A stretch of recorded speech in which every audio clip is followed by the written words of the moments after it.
അത്യുന്നതന്റെ മറവിൽ വസിക്കുകയും സർവശക്തന്റെ നിഴലിൻ കീഴിൽ പാർക്കുകയും ചെയ്യുന്നവൻ, യഹോവയെക്കുറിച്ച് അവൻ എൻ്റെ സങ്കേതവും കോട്ടയും ഞാൻ ആശ്രയിക്കുന്ന എൻ്റെ ദൈവവുമെന്ന് പറയുന്നു. അവൻ നിന്നെ വേട്ടക്കാരൻ്റെ കെണിയിൽ നിന്നും നാശകരമായ മഹാമാരിയിൽ നിന്നും വിടുവിക്കും. തൻ്റെ തൂവലുകൾ കൊണ്ട് അവൻ നിന്നെ മറയ്ക്കും. അവൻ്റെ ചിറകിൻ കീഴിൽ നീ ശരണം പ്രാപിക്കും. അവൻ്റെ വിശ്വസ്തത നിനക്ക് പരിചയം പലകയുമാകുന്നു.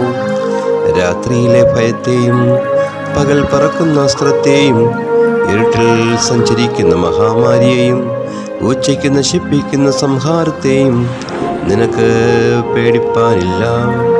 നിന്റെ വശത്ത് 1000 പേരും നിന്റെ വലതുവശത്ത് 10,000 പേരും വീഴും, എങ്കിലും അത് നിന്നോടടുത്തു വരികയില്ല. നിന്റെ കണ്ണുകൊണ്ട് തന്നെ നീ നോക്കി ദുഷ്ടന്മാർക്ക് വരുന്ന പ്രതിഫലം കാണും. യഹോവേ, നീ എൻ്റെ സങ്കേതമാകുന്നു. നിന്റെ വാസസ്ഥലം അത്യുന്നതങ്ങളിൽ സ്ഥാപിച്ചിരിക്കുന്നു. ഒരനർത്ഥവും നിനക്ക് ഭവിക്കുകയില്ല, ഒരു ബാധയും നിന്റെ കൂടാരത്തിനടുക്കുകയില്ല.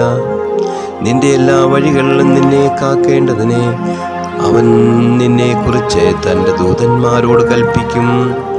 നിന്റെ കാൽ കല്ലിൽ തട്ടിപ്പോകാതിരിക്കേണ്ടതിനെ അവർ നിന്നെ കൈകളിൽ വഹിച്ചുകൊള്ളും. സിംഹത്തിന്മേലും മണലിമേലും നീ ചവിട്ടും. ബാലസിംഹത്തെയും പെരുമ്പാമ്പിനെയും നീ മെതിച്ചു കളയും. അവൻ എന്നോട് പറ്റിയിരിക്കയാൽ ഞാൻ അവനെ വിടുവിക്കും. അവൻ എൻ്റെ നാമത്തെ അറിയുകയാൽ ഞാൻ അവനെ ഉയർത്തും.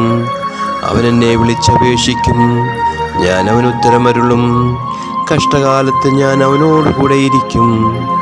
ഞാൻ അവനെ വിടുവിച്ച് മഹത്വപ്പെടുത്തും. ദീർഘായുസ് കൊണ്ട് ഞാൻ അവന് തൃപ്തി വരുത്തും. എൻ്റെ രക്ഷയെ അവന് കാണിച്ചു കൊടുക്കും.